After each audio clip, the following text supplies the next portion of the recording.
Well, Richard Tice is the co-chairman of Leave Means Leave, and Allie Renison is head of Europe and Trade Policy at the Institute of Directors. So, Richard, Mark Stone making reference there to the fact that the UK's already lost a battle on sequencing. We can't talk about trade negotiations until we've settled the exit bill. Well, no, not at all. Let's remember the UK wanted to try and agree the position with UK citizens and EU citizens last summer. And actually, it was the EU that's being delaying that. That's not a concession at all. You know, the issue of sufficient progress, that will be fudged. The real issue is that actually what needs to happen is they need to accelerate these talks to reduce the uncertainty for both sides.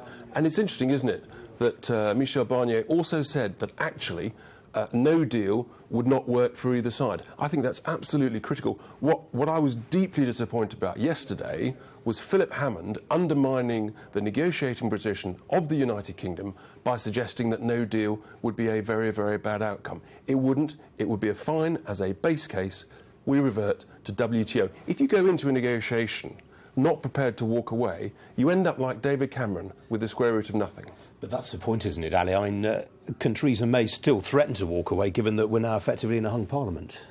I think the threat will still be there, certainly at least implicitly. It was in her Lancaster House speech. It's what a lot of people have paid attention to. But I think there'll be a lot more attention from the UK side, including potentially from the backbenchers of the Conservative Party, focusing on what they want out of a deal.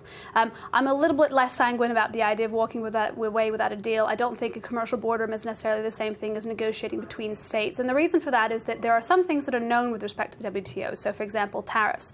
What isn't covered is what service economies care about, which is preferential regulatory agreements, what governs the single market in effect.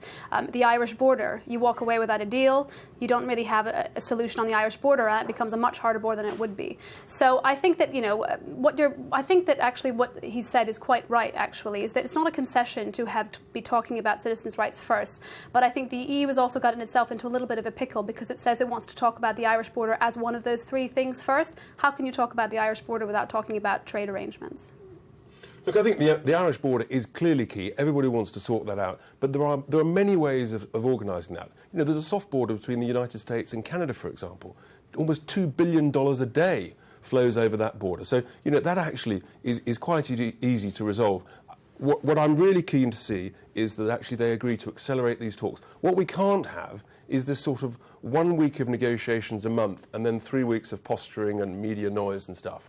You know, and this dragging on to March 19. In our view, at Leave Means Leave, they need to say if we haven't reached a free trade deal by the end of March next year, then both sides should accept they're not going to reach that deal and start preparing for WTO and the technical transition arrangements. That's the way that you accelerate certainty for everybody. Okay, Ali, you mentioned the border with Ireland just now. Do you take any comfort from the fact that the DUP are now involved with the government? Because the DUP, of course, say they don't want the reintroduction of a hard border with the Irish Republic. I think it certainly will mean that those concerns are even more front and centre, although when you read the DUP's manifesto, it sort of effectively replicates a lot of what the Conservative Party set out in its manifesto, wanting to trade outside of the customs union, for example.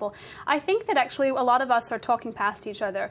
We see potentially, the end destination of being out of the customs union and out of the single market potentially as a likely reality. The question is how fast do you get, what sort of process do you take to get there? Because I think the issue here is that, as Richard mentioned, yes, there are solutions around the border, but the problem is that when you look at the US-Canadian border, they're not moving back from something that's effectively completely porous and frictionless, and that's where the scope for disruption comes quite easily, and that's why the transition has to be carefully managed, which is not the same thing as letting them go on ad infinitum. It's quite important to remember that actually the EU has said that it wants a time-limited transition, so it's not as if the EU is trying to say to the UK, let's have an open-ended position where you never actually leave. Yeah.